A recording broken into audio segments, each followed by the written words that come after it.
Hello everyone and welcome back to another Movie Nights movie review. Today we're going to be talking about Talk to Me, directed by Michael and Danny Philippou, or if you're in the YouTube space for a while, they had the infamous RackaRacka channel, the amazing channel with amazing skits and short films. You should check it out if you haven't. But to the movie, this film I believe premiered at Sundance and then was purchased by A24, who have now then released the movie. I saw the film a couple nights ago. I couldn't do an out of theater because I was just so tired after the movie, so I wanted to make this review to kind of make up for that. Let's just jump right into it.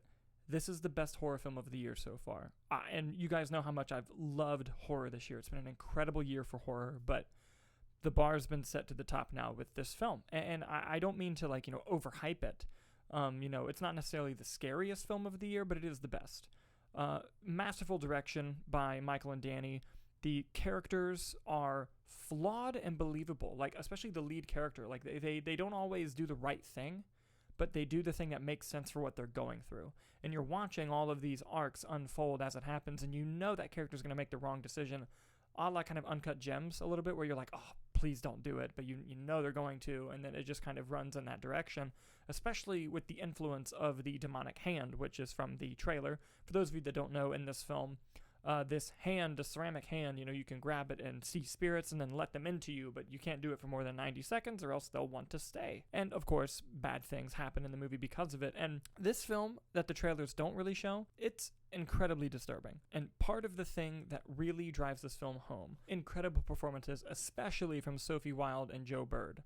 Wow, they were incredible in the film. And they're great makeup effects, especially for the budget. I believe the film's budget was about $4.5 million, and they go all out with what they had, and it's such an experience. And the mythology that it creates and the questions that it brings up, it doesn't answer all of them. It leaves you with the exact amount of intrigue that you want to have, but it does answer the ones that are important. And guys, I won't spoil anything. The ending of the movie is going to divide some people. I loved it. It answers the most important question in the movie, and you're sitting there like, it'd be dope as fuck if it ended right now, and then it does, and it was perfect. I was like, yes, as soon as it cut to black, I was so happy. But I plan on seeing the film multiple times. It's a great film. It's about 90 minutes long. It's paced. That's another thing. The pacing of this film is brilliant. It's one of the best paced films of the entire year. And I'm interested in how the film's going to do on rewatch, because with how it ends, I want to see and pick up on things that I didn't catch before, and I'm interested in doing that. The only flaw I would say the movie has that I noticed upon my first watch is it does do the trope of characters in horror movies making dumb decisions. And for the most part, most of those decisions, you can tell someone's under the influence of something else. It makes sense for the character arc that they're going with this person. Like, oh, okay, I see why that person's making that decision. But there are a couple where it's like, okay, this one doesn't make sense and kind of seems out of place. But that only happens one or two times in the movie.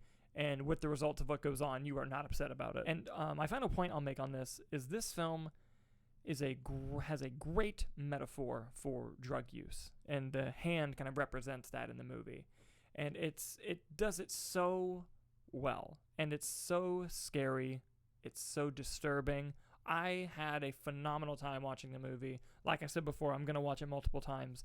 I highly, highly recommend Talk to Me. As I said earlier in the video, as of the end of July, it is the best horror film of the year. So that'll do it for me, guys. If you'd like to hear me do a spoiler review and make another video kind of diving into the specific details of the movie, please comment that below. I'd be happy to do so. Thank you guys so much for watching, and we'll see you on the Movie Nights Roundtable on Tuesday.